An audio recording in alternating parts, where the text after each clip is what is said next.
drove out to a state park and figured that I would just drink myself to death and not come home.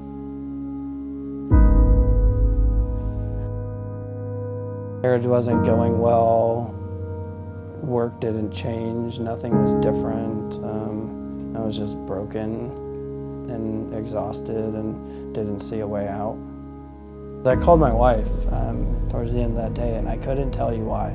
So label it grace or divinity or coincidence or fate or whatever people want to call it, I did. And she came and picked me up. She asked me to seek help and I did. Physicians are, depending on the data you read, 1.5 to 2.5 times more likely to commit suicide or to die from suicide than other professions. It's a combination of a lot of things. I think it is a toxic work environment that has become a large, big bureaucracy business. And then, you know, the lack of sleep, the intense hours, the responsibilities, the constant fear of litigation and repercussions, this expectation that we place upon physicians for perfection. You know, we can't prevent death and we're arrogant to feel like we can, but yet we promote it. And we have hospital billboards across the country that come and say, change the outcome and, expect a miracle.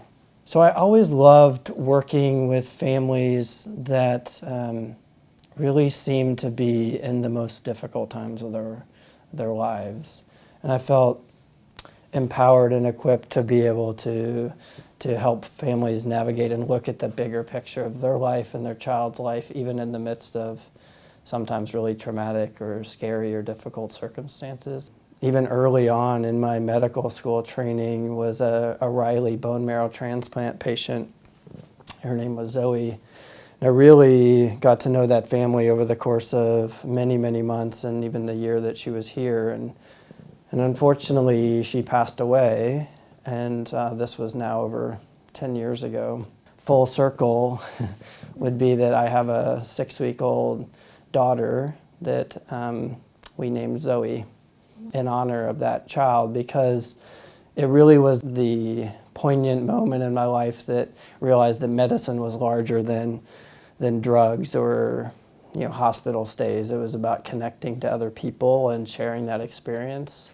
As a palliative care department, oftentimes we are called into the fray to help individuals deal with moral distress as well. To be honest, it's partially what helped save my life is transitioning into this work, because there's a greater meaning and purpose to this work. If we can make a difference and make somebody's moments or days better while they're here, then it's worth it. And there are a lot of lessons in that, even for me, that trickle down into my own life about gratitude and being grateful for today and thankful for my family and my own health and their health. And so I'm constantly grounded and given perspective.